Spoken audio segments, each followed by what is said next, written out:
So, what if I tell you right now that Aston Villa are currently ranked second overall in the English Premier League? How would you react?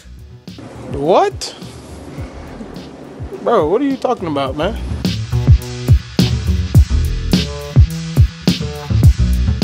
Hello everyone, I'm the Box to Box Investigator, and right now we'll be taking a deeper look on Aston Villa under Unai Emery. Now, Aston Villa are currently ranked second overall in the English Premier League, which actually makes you wonder, what kind of hocus pocus has Emery done for this club, especially knowing that it's up against big spenders like Manchester United and Chelsea. So what makes Aston Villa under Emery tick? Let's further investigate.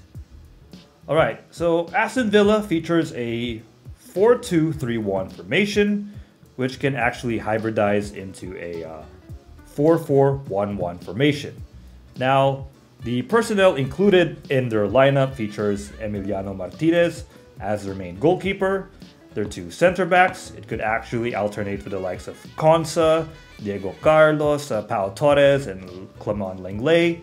And then their fullbacks, you have Luca Danya on the left. On the right, you have Matty Cash, and then their two pivot midfielders, which could alternate to the likes of Dendoncker, Kamara, sometimes John McGinn. And speaking about John McGinn, he can also be located as a central attacking midfielder, similar to Yuri Tielemans, Bailey, and Moussa Diaby to be like sort of like forward partner in crime with the striker up front. Then the two wide players, you have Ramsey on the left, sometimes you see McGinn, sometimes you see Tielemans. And then on the right, you have a player like Bailey, and it could also be a player like John McGinn. Then up front, it's Ollie Watkins. Ollie Watkins' speed, and as well as his ability to time his runs and exploit the spaces, is going to be an integral asset for Aston Villa, and this is something that will defend the opposition's defense at their toes most of the time. Now, Aston Villa's game plan is centered on the long balls and their use of central overloads. So, how did they capitalize, or how did they utilize this approach? Now, for example, Aston Villa is up against a hypothetical 4-4-2 formation. So, what happens in this scenario? As you can see, the two center backs of Aston Villa are currently being pinned down by the two strikers, and the same can be said with their two pivot midfielders or the two central midfielders being guarded or marked by the opposition. So, how does Villa actually free up space for their players?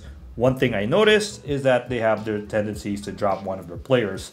For example, let's say their central attacking midfielder in towards these areas. So now there's a passing angle for Martinez, or let's say like one of the players when they receive the ball. So because of this player dropping deep, now all of a sudden the opposition is like forced to close down on him. And oftentimes you see the opposition try to further clamp their mark.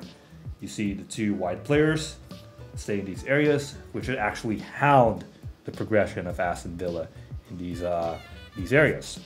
Villa can actually use Ollie Watkins to drop deep.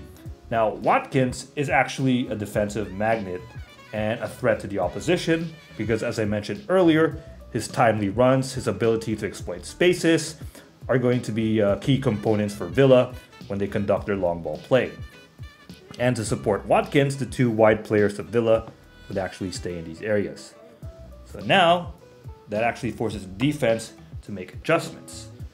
So as you can see here, the opposition's, the central areas specifically in this pitch have already been surrounded. The opposition's defensive line has already narrowed down because of Villa overloading these areas. So what happens is that space is made towards these wide areas, so that allows the fullbacks of Aston Villa to advance further forward. So with this sort of like a setup, so for example, a single long ball from the goalkeeper can actually find the pockets of spaces, find the open man. The fullbacks can finally receive the ball. Now, Villa actually has some other unique methods. For example, with their use of overloads, which we actually see a lot from Villa. So what they normally do is they put their center backs wide, and then Martinez starts joining in the fray. Now, for example, Martinez gives the ball to, let's say, the right center back, and the right center back moves further forward. So what happens is the defense will be forced to make adjustments. And of course, you have the player here open. So the defense will actually follow towards him. And then Aston Villa trying to create some angle. So the defense is forced to adjust. Then all of a sudden, you have like one of the forward players actually stationed in these areas to actually like create some space for his teammates, which will actually force the defense to adjust. And Watkins may also position himself here. Now the defense are just actually forced to go towards this area. As you can see, there is space here for Danya to move forward. So a single long pass, for example, towards Danya, and now there's an opportunity for him to attack. Now, the overload leading to the switch isn't the only game plan in Villa's arsenal. As you can see, as I mentioned earlier, Ollie Watkins is actually going to be a target for the opposition's defense. Someone that they have to be wary of because, as I mentioned earlier, his ability to exploit the spaces. And speaking of spaces, this is a potential space you could exploit, or even this one.